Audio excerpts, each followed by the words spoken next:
예레미야 35장 15절부터 19절입니다. 너희에게 내 종 애언자들을 거듭해서 보냈고 그들은 너희 각 사람은 악한 짓을 멈추고 돌이켜 내 새 사람이 되어야 한다. 다른 신들을 따르거나 섬기지 마라. 그러면 너희와 너희 조상이 준 땅에서 너희가 살 수 있을 것이다 라고 말했다. 그러나 너희는 내 말을 듣지 않고 기울이지도 않았다.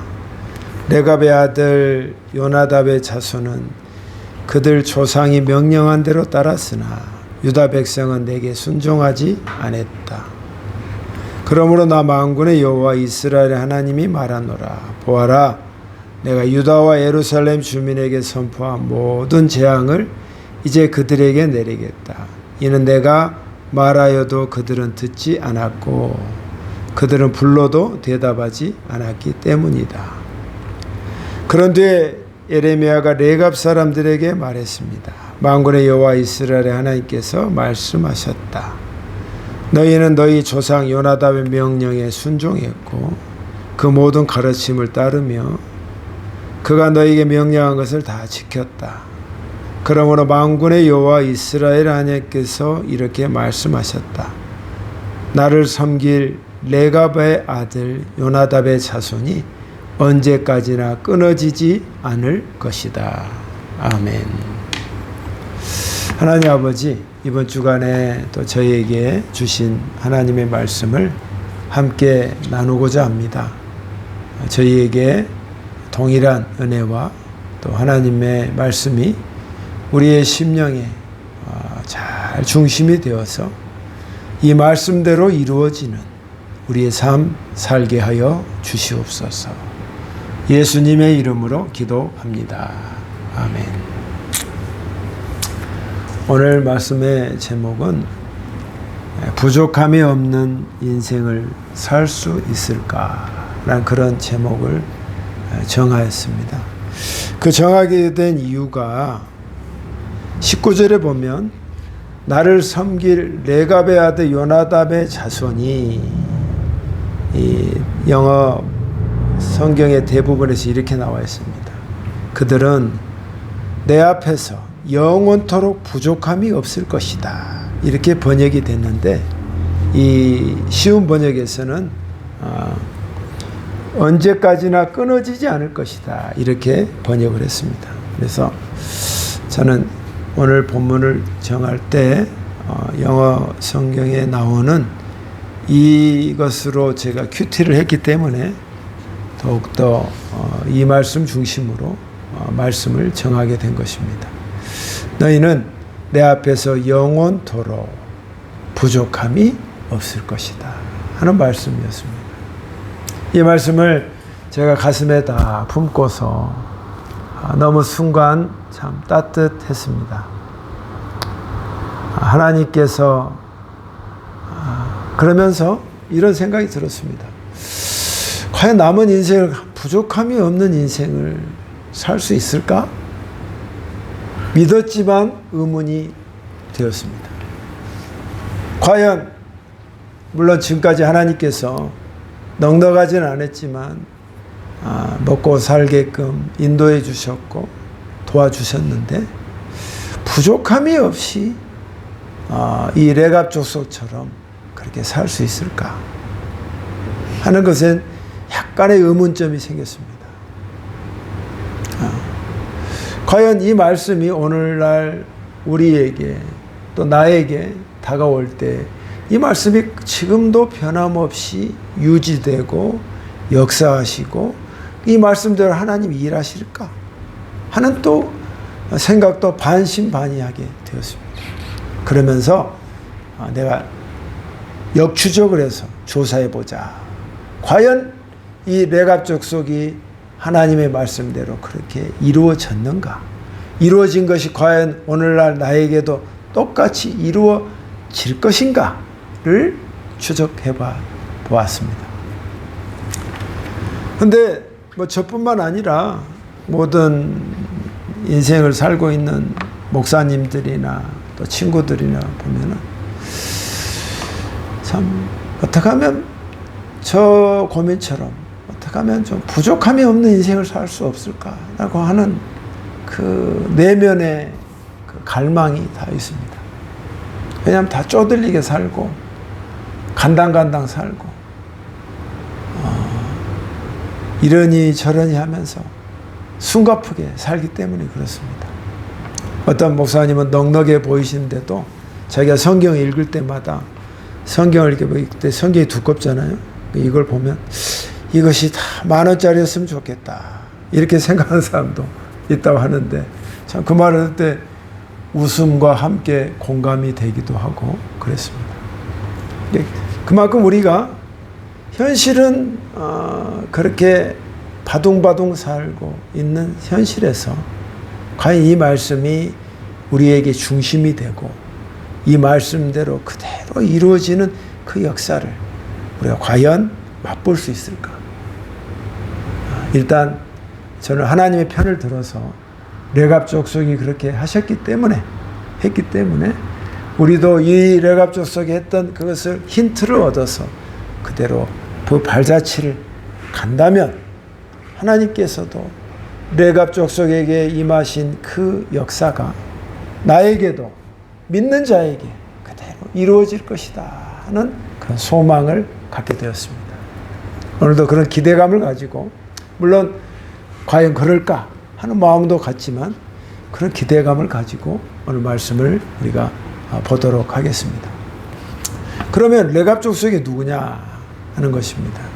레갑 족속이 원래 겐 족속에서 쭉 올라가면 모세 장인에부터 그 전부터 이 하나님을 잘 섬겼던 그런 족속이에요. 그래서 이집트를 탈출할 때 같이 부류가 합해져 가지고 나오게 돼요. 그래서 레갑이라는 사람이 주춧돌이 되었는데 거기에서 요나답이라는 사람이 가장 시조라고 할 수 있는 사람이에요. 근데 그때 하나님께서 너희는 특별하니까 내가 특별한 미션을 주겠다. 그래서 3가지 미션을 줬어요. 지금으로 말하면 좀 제사장적인 어떤 그런 미션이어서 첫째, 너희는 포도주를 먹지 마라. 세상과의 관계 속에서 술 취하지 마라. 그런 뜻이에요. 두 번째는 너는 포도 농사도 짓지 말고 포도 어떤 그걸로 해서 수확을 내는 것을 땅도 소유하지 마라. 완전히 이거 그거예요. 세 번째는 목축고 농사만 져라. 그리고 농사를 지을 때 집을 짓지 말고 텐트 속에서 살아라. 이게 한 것이 이게 이렇게 비슷하게 지금도 그 명맥을 유지하는 지파가 있어요. 여러분 미국에 가면 뭐 제가 가보지 않았지만 아미시라고 있어요. 아미시. 그 영화 속에 보면 이렇게 검은 옷 입고 여자를 입고 이렇게 목축어 농사만 짓고 전기 자동차 전혀 쓰지 않고 집도 옛날식으로 짓고 그러면서 계속 유지하는 그런 사람들이 있어요. 그거 비슷하다 생각하면 현실에도 이 말을 듣는 사람이 있다 이 말이에요. 그래서 너희는 그렇게 해라. 그랬더니만 이들이 그 명령을 다 지켰어. 야, 이거 지키기 쉽지 않아요. 오늘날에도.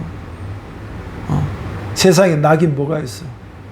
하도 스트레스 받고 열받으니까 순간적이라도 이걸로 취해보고 싶은 게 인간의 본능인데 포도주 입에도 되지 않았어. 그리고 포도 농사 지었고 자기 소유, 인간이 끝없는 탐욕 속에 있는데 자기 땅도 불리지 않았어. 땅도 소유하지 않았어. 그래서 하나님이 말합니다. 너희는 내 계명을 지켰고 18절에 보니까 내가 너희에게 명령한 것을 다 행했기 때문에 여호와 하나님께서 이스라엘에게 말하기를 요나답의 자녀들, 너희들은 내 앞에서 영원토록 내 앞에 설 때에 부족함이 없을 것이다. 이 말씀을 해주신 거예요. 그러니까 이 말씀 구조는 아주 심플합니다. 네가 순종하고 내 말을 지켰기 때문에 나도 그 약속을 지키겠다는 거야. 영원토록 내가 지키겠다는 이 말씀을 우리에게 말씀해 주신다. 근데 이 말씀이 우리에게 다가올 때 왠지 벽이 많아요. 아니 어떻게 지금 현실에서 포도주를 먹지 마라. 세상에 어떤 것도 그러지 마라. 그 다음에 집도 갖지 말고 텐트에 살아라. 포도주 농사도 수확 내는 건 하지 말고 그때그때 목축업으로 그날 살아라. 이런 게 우리에게 어떻게 다가올 것인가. 저도 고민해봤어요. 이야, 어떻게 살아라는 건가. 지금도 이렇게 사는 사람이 있지만 우리 현실에 우리에게 말하는 하나님의 말씀, 나에게 말하는 하나님의 말씀은 어떤 것인가. 제게 하나님 깨닫게 해주셨습니다. 그런 행동을 보지 말고 그렇게 하고자 하는 저희를 봐라. 왜 그들이 그렇게 했겠냐. 저희 그렇게 하는 이유가 뭐야? 그들은 첫 번째 광야 생활을 했습니다. 광야 생활. 그러니까 운집에서 살고 이런 게 아니라 아무것도 없는 그 가운데 부자가 되고자 하는 것도 아니고 뭐가 변화가 된 것도 아니고 그 황량하고 메마른 그 현실에서 하나님을 섬기겠다는 그 정신이란 말이에요. 하나님을 섬기겠다. 그래서 저는 이 말씀을 제게 주신 그 깨달음으로 바꾸자면, 광야란 게 뭐예요? 우리가 재미로 뭔가를 놀 수 있는 게 있어요, 없어요? 물론 뭐 돌치기 뭐 하고 뭐 뱀도 잡고 그게 나타나는 것도 먹고 하겠지만, 광야라고 말할 때는 그 속에서 삶도 운영이 되지만 아무것도 없다 그 말이에요. 그 와중에 네가 너의 삶을, 내가 포도주도 먹지 말고 광야 생활을 하고 목축업을 하고 어떤 땅도 소유하지 말라는 것은 네가 나에게 온전히 맡겨서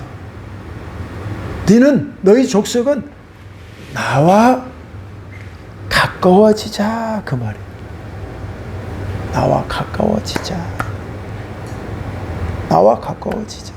너는 세상에 살면서 세상하고 친하고 그 속에 친구가 있고 네가 좋아하는 것들이 있고 네가 재미있고 느끼는 것들이 많이 있는데, 그런 것을 내버려 두고 나와 재미있게 놀고 나와 가까워지고 세상의 간격에 있던 먼 거리가 아니라 나와 더 가까운 거리에 있기를 원한다 하는 주님의 저희단 말이에요.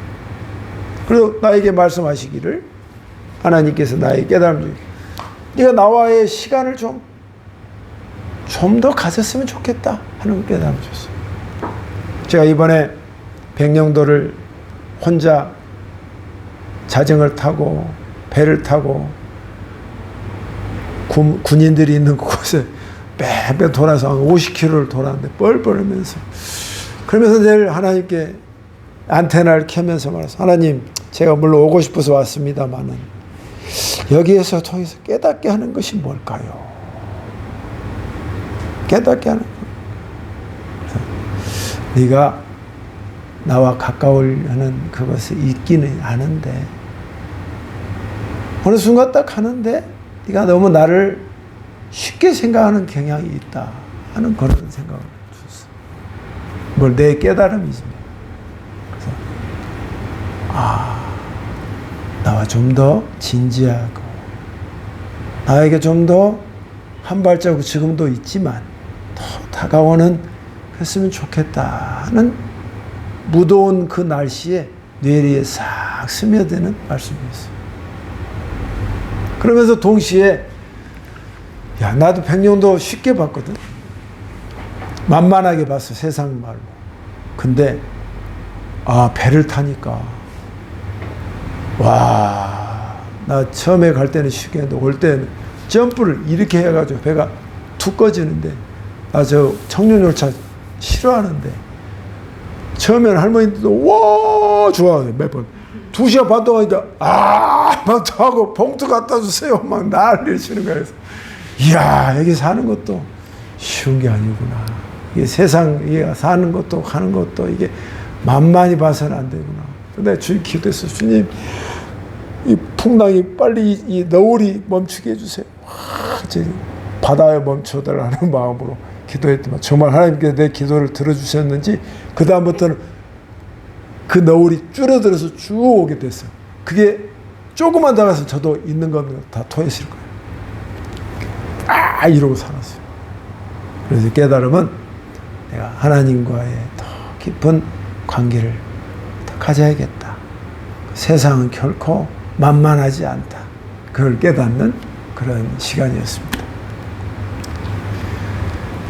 그러니까 이 레갑족 속에 하나님이 원하신 것은 너희가 내가 포도주도 먹지 마라.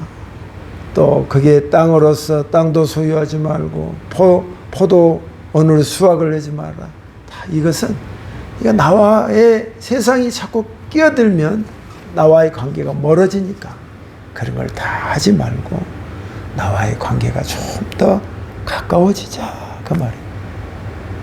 그래서 우리가 결국 죽어서 하늘나라 갈 터인데 하나님이 우리에게 물으시는 질문이 있다면 아마 이것이 아닐까 하는 생각해 봤어요. 너는 나와 그동안 많이 친해졌냐? 난 너에게 78년, 80년이라는 인생을 줬는데 너는 이 기간 동안 나와 더 가까워졌느냐? 아니면 너는 세상하고 연없이 친하고 거기에서 유의를 즐기고 거기서 재미를 다 느꼈느냐? 나와 함께하는 재미가 너에게 있었더냐? 그렇게 물으지 않을까 하는 그런 생각을 해봤어요. 결국 우리가 이 땅에 살면서 무엇을 하든 하나님과 가까워져야겠다 하는 그 생각이 오늘 레갑 족속을 통해서 주신 메시지인 것입니다. 그렇게 되시기를 주님의 이름으로 축복합니다. 두 번째는 레갑 족속에게 주시는 또 하나의 그 말씀은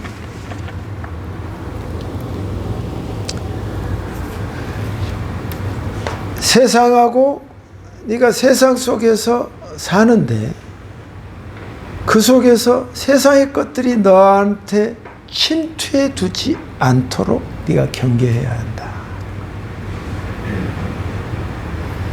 네 신앙을 갖고 있는데 그거를 세상을 가만두지 않고 너를 그걸 갉아먹고 뺏으려고 하는데 그들이 그렇게 들어오는 경로를 너는 막고 그거에서 하지 말아야 한다는 그것을 분명하게 네가 그 선이 있어야 한다 하는 말씀이에요. 그러니까 그 첫 번째가 뭐냐면 부정적인 생각이에요. 부정적인 생각. 부정적인 생각. 이번에 어떤 그 신문을 보면서 그 어떤 칼럼에 이렇게 썼더라고요. 조선시대에 두 친구가 있었어요. 근데 한 사람은 가와 만사성, 꽃이 피면 모든 것이 아름답다. 이렇게 글을 자주 썼대. 근데 어떤 옆에 있는 친구는 꽃이 지면 이 색깔이 이렇게 된다. 늘 입에서 이렇게 말했대. 한 사람은 꽃을 핀다는 것에 강조했고 한 사람은 꽃이 지는 것에 강조를 했어. 그러니까 생각 마인드가 너는 된다. 할 수 있다. 하는 것에 포인트를 잡은 사람과 이거는 꽃이 진다. 뭐가 해도 안 된다. 모든 것에서 암울하다. 이렇게 그래서 그 붓글씨를 맨날 썼다는 거야. 개화 낙화하는 꽃이 지고 자꾸 그렇게 했는데 결과가 어떻게 된지 아십니까? 이 사람은 영의정이 됐어. 된다. 할 수 있다. 하는 사람. 그러면 저에게도 하는 말씀이에요. 근데 안 된다. 하는 사람 뭐냐? 시골 꼬석지에서 서생으로 일평생을 살았다는 거야. 아니, 하나님도 없고 예수도 모르는 조선시대에도 이렇게 했는데 우리에게 예수가 있잖아. 하나님이 나와 함께 하신다고 했잖아. 그런데 우리가 이런 컨셉을 갖는다면 세상의 것이 나에게 침투한 거야. 너 부정의 것 잡아라. 그거 던져버려라. 던져버려. 이것이 첫 번째 세상이 우리를 갉아먹는 첫 번째 공격이야. 두 번째는 뭐니 해도 뭐니야. 돈이야, 돈. 이 무더운 여름에 우리 아내가 늘 하는 말인데 밖에서 있다가 딱 집에 어디 에어컨 들어오면 하는 말. 아주 영적이에요. 여기가 천국일세. 라고 말한단 말이야. 천국일세. 그러면 두 번째 하는 말. 역시 돈이 좋구만. 이렇게 말한단 말이야. 돈이 앞에 악리고 여기가 천국일세. 아주 성경적인 멘트가 아닐 수 없는데 돈이 우리가 살면서 너무 중요하죠. 그걸 싫다는 사람은 바보일 겁니다. 그러나 그것이 1순위가 아니다. 아멘?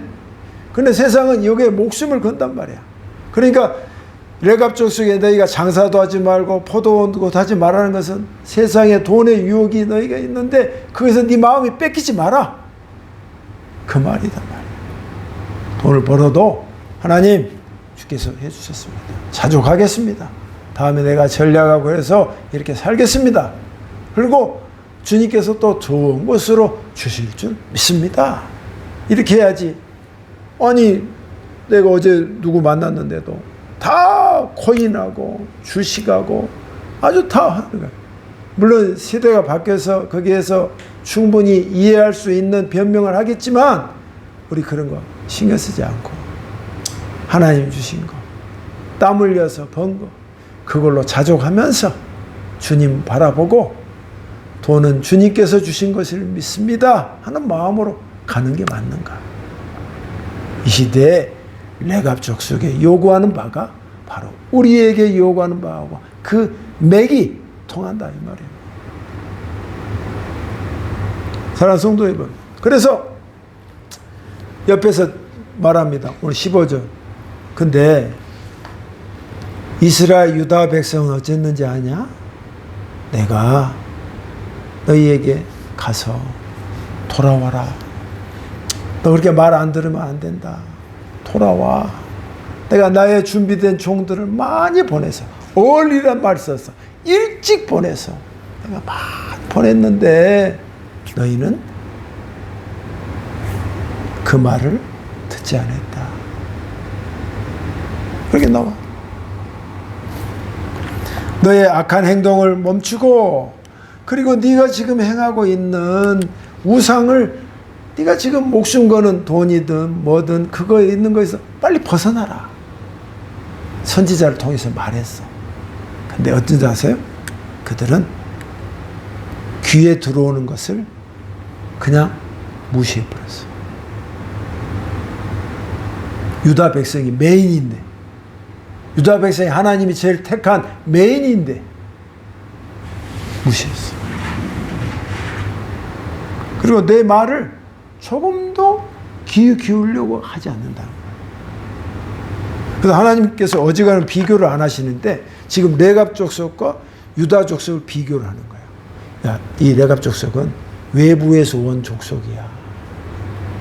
그런데도 그들은 이런 정신을 가지고 자기들 내가 하겠다고 해라 했는데 이걸 순종을 했는데 지켰는데 너희는 메인이고 내가 제일 사랑하는 민족이고 그쪽 족속의 유다 족속인데 내가 살려보려고 그렇게 많은 내 선지자를 보내고 말을 하고 잔소리를 하고 그렇게 하면 죽는다고 하고 그렇게 살지 말라고 이야기했는데 너희는 조금도 내 말을 귀도 열지도 않았고 내 말을 들으려고도 하지 않았다. 그러면서 16절에 너희가 행한 행동은 어쩜 이렇게 다르냐. 레갑 족속은 내 말을 하는 것을 다 퍼포먼스, 다 행하려고 했는데 그렇게 빈곤하고 어려운 인생의 살을 그거 아무것도 아닌 거지만 그걸 지키려고 바둥바둥하고 애를 썼는데 너희는 전혀 내가 그렇게 하지 말라고 하는 것도 아니고 그냥 자율 속에서 우상 숭배하는 거 하지 마라. 내 말을 좀 들어달라. 말해도 전혀 움직이지 않느냐 이 말이야. 그러면서 19절에 17절에 내가 그래도 17절에 주님이 말씀하셔요. 그래도 마지막이다. 너희 그러면 곧 망한다. 망한다니까? 망하는데 너희를 내가 살려보려고 하겠다.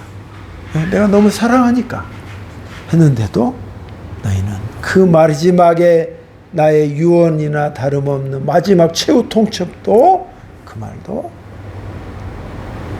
듣지 않았다. 그리고 그들은 내가 말해도 대답도 안 했어. 그래서 어떻게 했는지 유다가 멸망할 때 와르르 다 몇 명 다 죽게 됐습니다. 근데 그곳에서 내가 너희를 살리겠다.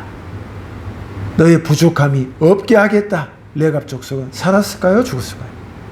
하나님 살려주신 거예요. 약속을 지키셨어. 그래서 왕화 24장 14절에 예루살렘과 백성의 전역에 있는 10,000명의 병들과 모든 사람들은 다 사로잡혀 갔지만 레갑 족속 외에는 그 땅에 남은 자가 없었더라 말씀하시고, 야 너희들이 내가 하지 말라고 순종한 거 그거 헛되지 않은 거야. 네가 그렇게 지켰던 거 내가 갚아줬다 하신 말씀. 여러분 이 말씀이 우리에게 다가온다면 네가 예수 믿고 내 말을 나와 친해지기를 네가 애쓰고 나와 말을 자꾸 하는 것을 하면, 그리고 세상에 침투하는 것을 네가 거르고 네가 세상의 부정적인 걸 떨쳐버리고 물질이 최고가 아니다는 것을 네 스스로 네 몸으로서 생각하고 나만을 바라보면서 한 걸음 한 걸음 가면 내가 너에게 영원토록 부족함이 없게 하겠다. 이 말을 지키게 됩니다. 그래서 다윗이 말합니다. 여호와는 내게 나의 목자시니 내가 부족함이 없으리로다. 이 말을 똑같이 쓰면 not want, 부족함이 없다. 내가 원하는 게 없습니다. 이 말씀. 저도 이 말씀을 믿고 싶고 이 말씀이 그대로 이루어지기를 소원합니다. 여러분 인생 가운데 주님을 따라서 세상과 친하는 것보다 주님과 더 친해져서 시간을 내고 또 세상의 것이 내 삶과 이것을 조작하고 움직이지 못하도록 내가 그렇게 신경과 경계를 쓴다면 여러분에게 이 말씀처럼 그대로 이루어지시고 역사하여 주실 것을 믿습니다. 그렇게 되시길 주의 이름으로 축원합니다. 아멘. 기도하겠습니다. 하나님 아버지 감사합니다. 나에게 과연 부족함이 없는 인생을 살 수 있을까?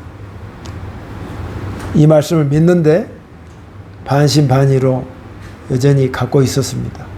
그러나 이 말씀을 듣고 또 생각해보고 레갑 족속에게 하셨던 하나님의 일을 보면서 나도 이렇게 할 때 부족함이 없는, 영원토록 부족함이 없는 인생 살 수 있을 것이라고 믿습니다. 이 말씀대로 듣는 이가 또 말하는 이가 하나가 되어서 주님의 말씀은 영원토록 이루어지는 것을 우리가 보게 하여 주시옵소서. 예수님 이름으로 기도하옵나이다. 아멘.